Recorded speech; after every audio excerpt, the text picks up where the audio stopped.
You never really needed that cabin anyway. It's wasted on you, my sister sneered once, laughing like it was the punchline of some eternal family joke. Her words had echoed for months, lodged in the corners of my mind like splinters. But when I saw the videos, when I realized the truth, their laughter wasn't harmless, it was invasion. Betrayal. Hi everyone. My name is Claire. I'm 29. And if you think family wounds heal with time, wait until they salt them while you're lying in a hospital bed. What do you call it when the people who gave you your name treat it like a doormat? I remember the fluorescent hum of the hospital lights, my body frail for dripping rhythm into my veins. My phone buzzed. A message from an old friend. A link. I tapped it, not expecting the world to tilt. But there was my cabin. My sanctuary by the sea. My escape. And in it, not solitude, not peace, but them. Camera panned across the living room. My brother's kids racing across the wood floors, confetti scattered like they owned it. My mother pouring wine, clinking glasses with my sister. Balloons taped to my beams. Music blasting through speakers I had picked out, my curtains drawn back wide to the salty blue horizon. They had turned my hidden world into their stage. I froze. Breath shallow. The antiseptic sting of the hospital air mixed with something sour in my throat. Betrayal tastes metallic, I learned that day. My heart raced not from illness but from rage. With trembling fingers I forwarded the video to my husband. No words, just the clip. 10 minutes passed. Then 20. My pulse counted each second, my body wired to the silence. Finally, a text. On my way. I pictured him driving, jaw set, eyes dark. My safe place violated. But he would be the one to walk into that laughter and turn it into silence. An hour later, the cabin door creaked open on the video's final frame. My husband stepped inside, shadows bending around him. The music cut mid-beat. Their voices faltered, glasses stilled in midair. The celebration froze like glass about to shatter. And for the first time in weeks I breathed. The first sound wasn't his voice. It was the scrape of his shoes against the wooden floor, steady, deliberate, like each step was meant to echo. I imagined the scene through my friend's shaky camera. My husband framed against the door, sea wind curling in behind him. He didn't shout. He didn't need to. His silence was thunder. My sister's laugh faltered first. She clutched her glass like it might protect her, but her eyes darted to my father. My mother, always the actress, tried to plaster on a smile. "Oh, you're here," she said as if he'd been invited. He didn't answer. He just held up his phone, screen glowing with the same video I had sent. The sound of their laughter replayed into the room, a mirror they couldn't look away from. My father's jaw tightened. "Claire wouldn't mind," he muttered, but the lie cracked in the air before it reached the walls. "Claire," my husband said, his voice low but sharp, "is in the hospital." The room stiffened. Balloons swayed in the draft, absurd decorations in a house not theirs. The children's laughter, once loud, had vanished into whispers. My mother's face drained of color. She set her wine glass down too quickly. It toppled, red bleeding into the wood. My brother cursed under his breath, eyes narrowing, but he didn't move. My husband took another step forward. "You broke into her space. You threw a party in her sanctuary. Do you even understand what you've done?" His voice didn't rise, it didn't need to. Each word was weighted, surgical. For the first time they looked small. My parents, my siblings, people who had always towered over me with judgments and control, cornered in my living room, caught in their own audacity. I closed my eyes in the hospital bed, picturing it as he described it later. The way silence had settled over them like an avalanche. The way no one dared to breathe too loud. My sister tried again. "She won't care. He cut her off, steady and cold. "She built this place to get away from you." Those words lodged like knives and the truth hung heavy. The sea outside roared against the glass as if the ocean itself was bearing witness. And I knew then, this wasn't the end. It was only the beginning. The silence after his words was unbearable. A silence so sharp it felt like the sea itself had paused outside the windows. My brother was the first to speak. "It's just a house," he said, his tone clipped, like he could shrink my pain down to drywall and paint. "You weren't even using it." My husband didn't blink. He moved toward the center of the room, his shadow cutting through the strings of balloons still trembling in the breeze. "It's not just a house," he said. "It's hers. Every beam, every nail, every view out that window, she worked for this. She chose it. And you treated it like trash. I could imagine their eyes shifting, guilt flickering, pride fighting for its last breath. My mother pressed her lips together, eyes darting anywhere but his. She had always been good at silence. Silence instead of apology, silence instead of love. From the hospital bed, I clutched the thin blanket tighter. Each word of his was a hand reaching for me, protecting what I couldn't. My sister rolled her eyes, but her voice cracked when she tried to laugh. You're making this bigger than it is. We were just celebrating. Celebrating what? He cut in. Her absence. Her weakness. The music system still sat frozen mid-song, the speaker light blinking like a heartbeat. Nobody dared to touch it. Nobody dared to move. I don't think you understand, my husband continued, softer now but sharper still. This place isn't just her escape. It's her proof. That she doesn't need any of you to stand on her own. That was the moment my father stood up, shoulders squared, ready to reclaim authority he'd already lost. You don't speak for this family, he snapped. My husband leaned closer, calm as the tide before a storm. No. But I speak for my wife. The word wife landed like a stone in water, rippling through their frozen party. For once they couldn't clap back. They couldn't spin it. And deep in my chest, even with the drip humming, I felt stronger than I had in years.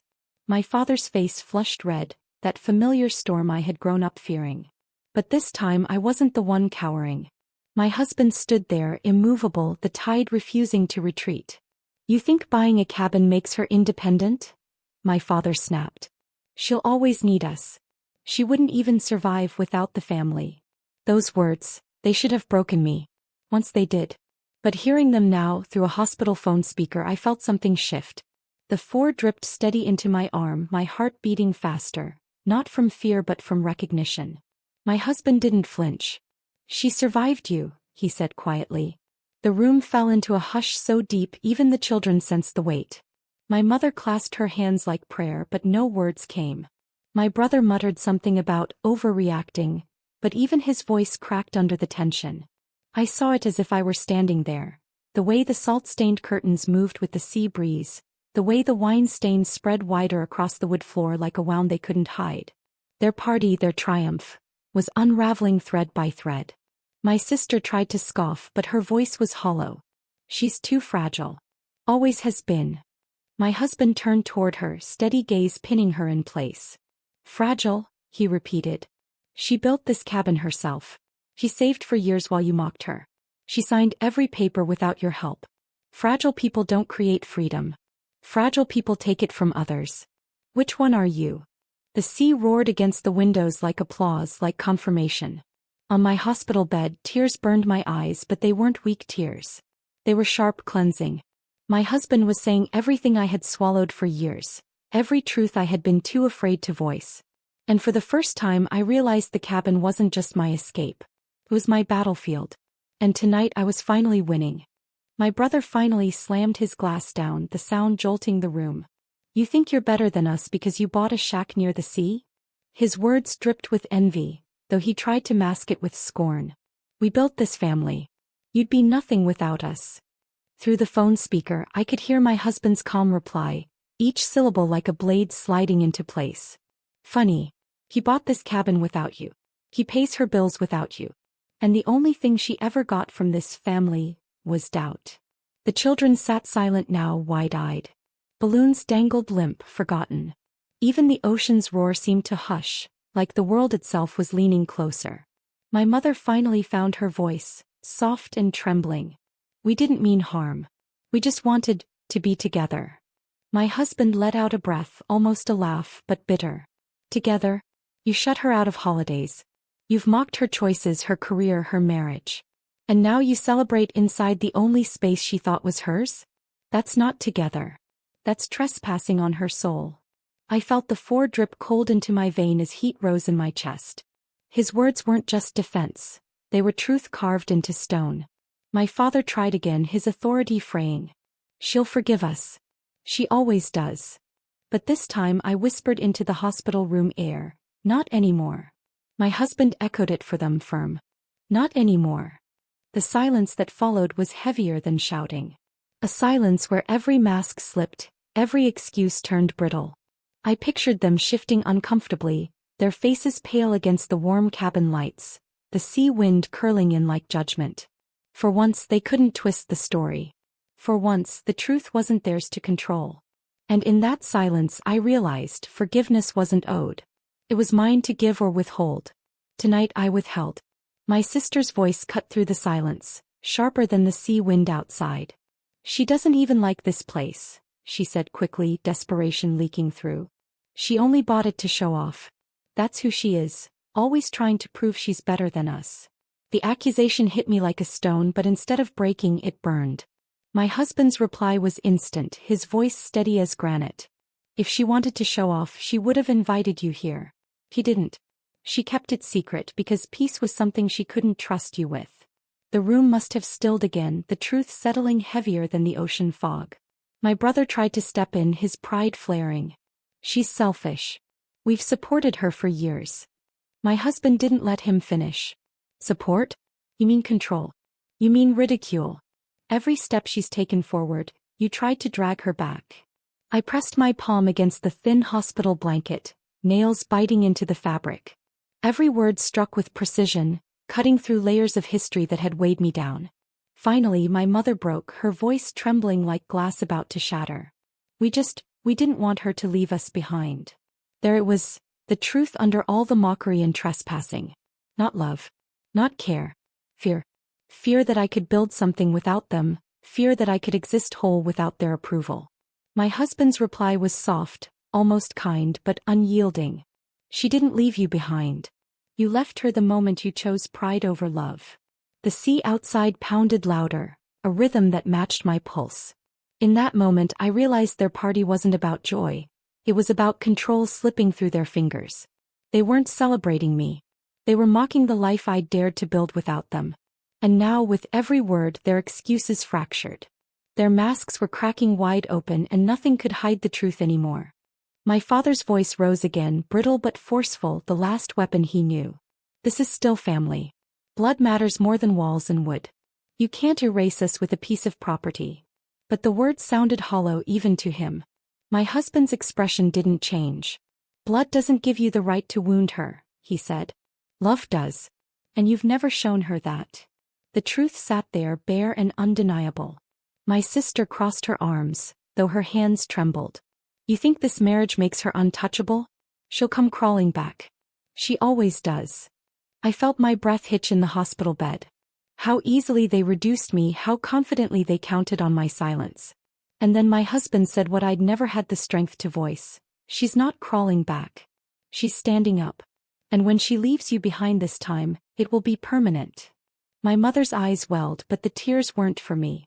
They were for the slipping grasp of control, the realization that their narrative was collapsing. The cabin stood in silence with them, walls holding memory and defiance. Balloons sagged, the wine stains spreading wider like evidence. What had started as their celebration had curdled into their exposure.